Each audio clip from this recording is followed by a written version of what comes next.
Hey guys, it's Captain Forrest here, and today I'm going to be going over the spicy Marvel vs DC matchup. This was of course requested and purchased. If you guys are interested in that, my Cash App's in the description and my Discord tag is in the description too, business inquiries only. But today I have the Flash versus QuickSilver. Now, shoutouts to the Coffee Shop gang. They make awesome content, they've been supporting me too. Make sure you give them a like, give them a sub. Shoutouts to Splash. Also make sure you hit the like, comment down below and subscribe. Shoutouts to the HQ squad, shoutouts to Phoenix as well. Phoenix was a big massive help with the QuickSilver section, much appreciated. Also shoutouts to Korin, Benjamin and everyone else in the HQ squad. In terms of what versions I'm going to be using, I'm mainly going to be using Rebirth for Barry. I'll mention some stuff from like New 52 and Post Crisis, and for QuickSilver I'm going to be just using his standard 616 showings, of course, in his base. So let's get right into the meat and potatoes of things. So in terms of AP, easily the Flash, if we're talking about Rebirth scaling, he has like a high hyperversal feat, or at worst very like high complex multiversal plus feat. He was able to easily use his speed, like his speed alone was able to tear the fabric of the multiverse, which is a very impressive feat, very impressive. We've also seen in New 52 he's performed a Uni Plus feat where he was able to destroy Hal Jordan's construct, as the rings themselves are extra dimensional, so that make it 4D inherently. And for Post Crisis, he should also scale to Reverse Flash. He was able to blitz and damage and hurt suppress Justice League characters like Wonder Woman and Superman, so that's pretty impressive. Now that's going to round up AP. Let's move on to speed. So easily the Flash has some really impressive speed feats. He easily has irrelevant speed. Barry has blitzed and tagged Reverse Flash. This same Reverse Flash is able to travel through multiple temporal dimensions. Barry has also blitzed Superman. Superman himself was able to move inside the source, which contains no direction. And Barry was also able to outrun Death itself, which was impressive.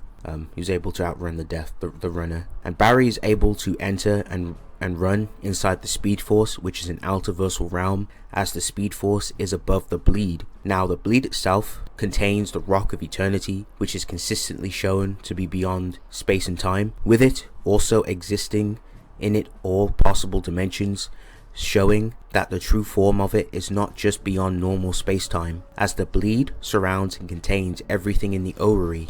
It should contain the Shining Tower, which is stated to be located in the middle of existence, and the Shining Tower contains the concept of a concept. Now to summarize this, the Bleed is alterversal, as it at least exists on the same level as the Time Stream, while also containing the Rock of Eternity and the Shining Tower. So easily right off the bat in terms of like speed, that's some solid speed scaling, solid irrelevant speed arguments for the Flash, really impressive. So let's move on to his hexes and abilities. So as a speedster, with his connection and power of the Speed Force, Barry is able to perform a lot of interesting hexes, such as stealing the kinetic energy from his opponents, rendering them immobile.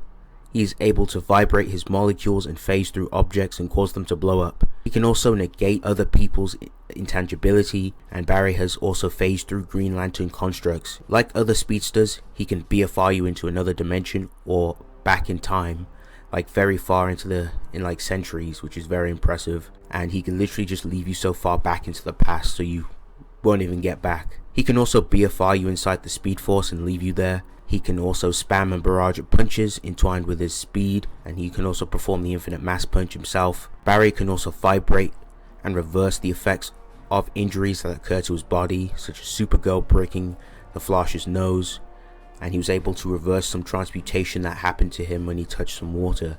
And the Flash is able to throw lightning as a projectile at his foes.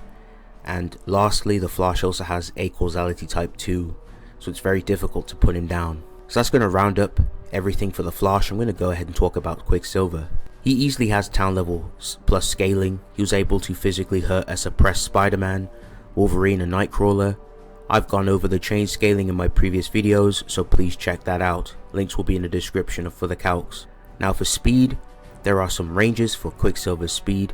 He ranges from the low ends of FTL plus, MFTL and arguably measurable speed, if not higher, possibly relevant, which I'll talk more as I go along. He was able to blitz and outrun radio waves, which move at the speed of light. He was able to run and react at picoseconds, which is very impressive. There are some arguments that can be made for him being immeasurable or even irrelevant, but I don't think it's like really that consistent for irrelevant speed. The arguments would make more sense for immeasurable. So here are some of the arguments and some change scaling for QuickSilver. So QuickSilver was able to fight against a bunch of X-Men characters and blitz them.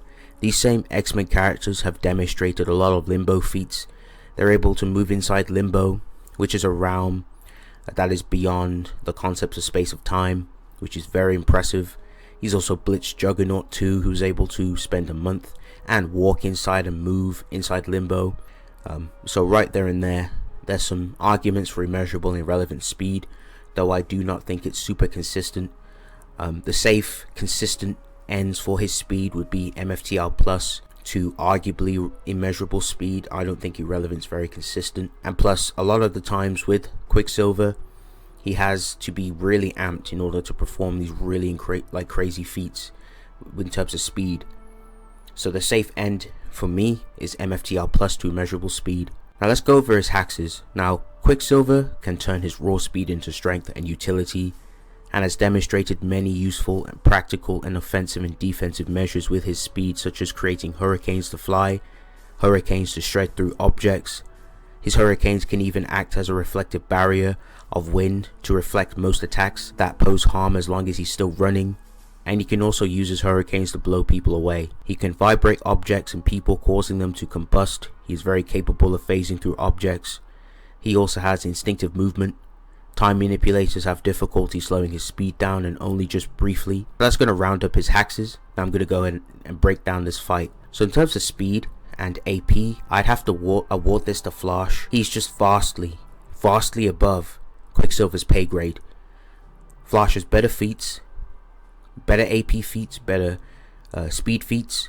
Even if we was to be nice and grant QuickSilver immeasurable and irrelevant, they are not very consistent. Plus the Flash would scale very high into it. There's more layers for those feats for the Flash. He'd still blitz, he'd still be faster than QuickSilver, unfortunately. And even if we was to only cap their speed at MFTL plus, the Flash would still be far faster than him. It's impressive for QuickSilver to move and run and react at picoseconds, but the Flash can literally think and perceive events that last for less than an attosecond, which is far faster than picoseconds. So ultimately, I just see the Flash winning this fight, probably like no diff. There's nothing QuickSilver can do. He gets statued, he's too slow, he can't react in time. The Flash would just blitz in one shot with an infinite mass punch, or he'd just steal his speed. Especially in character, the Flash loves to use speed stealing against other speedsters, and since QuickSilver is a speedster himself, this is the perfect opportunity for him to use such a hack. Now, if this was equal stats, I think it's a lot more interesting. There's arguments for both of them winning, but I personally think that the Flash would take victory a little more. I think the Flash is a little more hacksy, especially with his precognition. He has infinite precog. He can also plug that in his head. That could be a massive problem for QuickSilver. He'd just be able to just telegraph and pretty much blitz and be infinitely steps ahead of QuickSilver.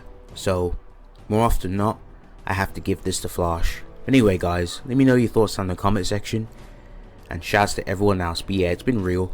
Captain Forrest signing out. Peace.